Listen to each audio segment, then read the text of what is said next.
नमस्कार। आजचा विषय हिंदी सक्तीचा। महाराष्ट्रात हिंदी सक्ती होणारच। एका अर्थाने खरं तर आपण गेले काही महिनाभरामध्ये या विषयावर भरपूर चर्चा झालेली आहे। म्हणजे महाराष्ट्रामध्ये जे भाजप, शिंदे आणि अजितदादा या सगळ्यांचं जे युती सरकार आहे, त्या सरकारने त्यांच्या शिक्षण मंत्री दादा भुसे यांनी एक आदेश काढला की महाराष्ट्रामध्ये पहिलीपासून त्रिभाषा सूत्र वापरलं जाईल। त्रिभाषा म्हणजे काय होतं तर याच्यामध्ये पहिली जी मातृभाषा आहे ती म्हणजे साधारणपणे सर्व शाळांमध्ये मराठी मातृभाषा स्वीकारली जाते।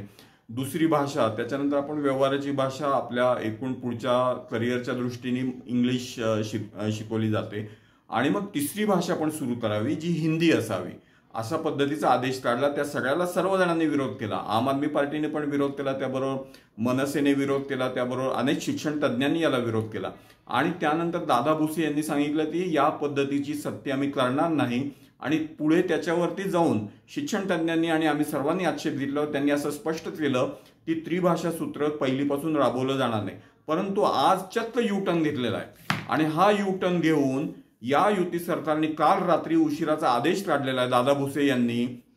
ती तिसरी जे सक्ती हा शब्द आहे म्हणजे ज्याला अनिवार्य म्हणतो आपण, पहिलीपासून ही अनिवार्य नसेल परंतु सर्वसाधारणपणे हिंदी भाषा शिकवली जाईल। आता अनिवार्य नसेल परंतु सर्वसाधारणपणे हिंदी भाषा शिकवली जाईल हा जो शब्दछल आहे तो मराठी माणसाला समजत नाही असं यांचं मत आहे की काय कुणास ठाऊक। कारण हे जे काही खेळ आहे हा शाब्दिक खेळ आहे। म्हणजे आपल्या इथे काय झालेलं आहे ती आपल्याला मातृभाषा शिकायची आहे म्हणून आपण मराठी किंवा इंग्लिश घेतो। इंग्लिश शाळांमध्ये इंग्लिश पहिली शिकवली जाते आणि दुसरी भाषा जी आहे ती मराठी। आता मराठी सक्तीची आपण करतो हा आग्रह आहे आपला, त्यामुळे मराठी एक भाषा मातृभाषेमध्ये मुलं जास्त चांगलं शिकतात म्हणून आपण त्याचा आग्रह धरतो। त्यानंतर दुसरी भाषा इंग्रजी आपण शिकतो आहोत आणि मग ही तिसरी भाषा का लादायची, ही लादायचं कारण काय आहे, याच्यामागचं राजकारण काय आहे, हे राजकारण हे जे आहे युतीचं राजकारण हे कुणाचं राजकारण आहे, याच्यामध्ये हे भाजप सरकार जे आहे तो जायरान पट्टा जो आहे यूपी आणि इकडचा हा या पट्ट्याचं वर्चस्व महाराष्ट्रामध्ये निर्माण करण्याचं हे धोरण आहे आणि आमचा त्याला विरोध आहे। इथे आपण म्हणत असताना असं म्हणतो आहोत की इथल्या मुलांना जर त्यांची इच्छा असेल तर शिकता येऊ शकतं, परंतु हे सांगताना काय सांगितलं जात आहे की नवीन शिक्षण धोरण जे आहे त्याच्यामध्ये त्रिभाषा सूत्र आहे।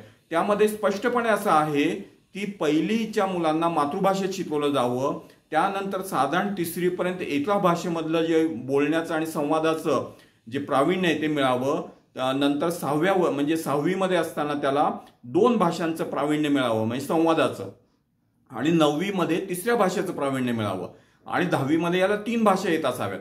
आता हे जर अपेक्षित असेल तर पहिलीपासून हे जे काही हिंदी आणण्याचा आग्रह का? आता याच्यातला हा जो काही शब्द वापरून एका अर्थाने पर्याय तुमच्याकडे काय आहे, जर एखादा मुलगा मराठी आणि इंग्लिश शिकत असेल तर त्याला पर्याय तिसऱ्या भाषेचा कुठला घ्यायला लागणार, त्यामुळे नाईलाज असतो हिंदी घ्यायला लागेल आणि मग नाईलाज तो त्या इलाज अशा पद्धतीचं धोरण हे युती सरकार राबवत आहे। आणि याच्यामध्ये फडणवीस म्हणजे एकीकडे मराठीला आम्ही मोठा दर्जा देतो आहोत, अभिजात भाषेचा वगैरे भाषा करायची, पण प्रत्यक्षामध्ये इथल्या मराठीला मारण्याचं धोरण हे राबवायचं आणि हिंदी जो पट्टा आहे त्याचं वर्चस्व इथं निर्माण करायचं हे या पद्धतीचं धोरण आहे। आणि जर हे धोरण यांना राबवायचं तर गुजरातमध्ये राबवा ना, यूपीमध्ये राबवा ना, तिथे मराठी शिकवा ना, गुजरातमध्ये मराठी शिकवा ना। हे न करता महाराष्ट्रातल्या मुलांमध्ये मात्र ही जबरदस्ती करायची, हे धोरण आम्हाला अमान्य आहे। आणि हे जे धोरण आहे याच्यामध्ये पहिलं लक्षात घ्यायला हवं ती मुलांची पहिली मातृभाषा आणि एक भाषा पक्की झाल्यानंतर त्यांना शिक्षण दिलं जावं इतर भाषांचं, असं सर्व शिक्षण तज्ञही सांगतायत। त्यामुळे मुलांची कपॅसिटी, शिक्षणांचं मत, त्याचबरोबर तिथली आपल्या शैक्षणिक व्यवस्था आहे तिचं जी काही परिस्थिती आहे त्याच्या ज्या कपॅसिटीज आहेत त्या सगळ्या विचारात घेता या पद्धतीचं सरकारचं धोरण राबवणं योग्य नाही। त्यामुळे हा हिंदीचा बुलडोझर आम्हाला नको हे स्पष्टपणे आम्ही सांगतो आणि आम आदमी पार्टी आणि पालक युनियन याचा निश्चितपणे विरोध करू, रस्त्यावर उतरून याचा विरोध करू।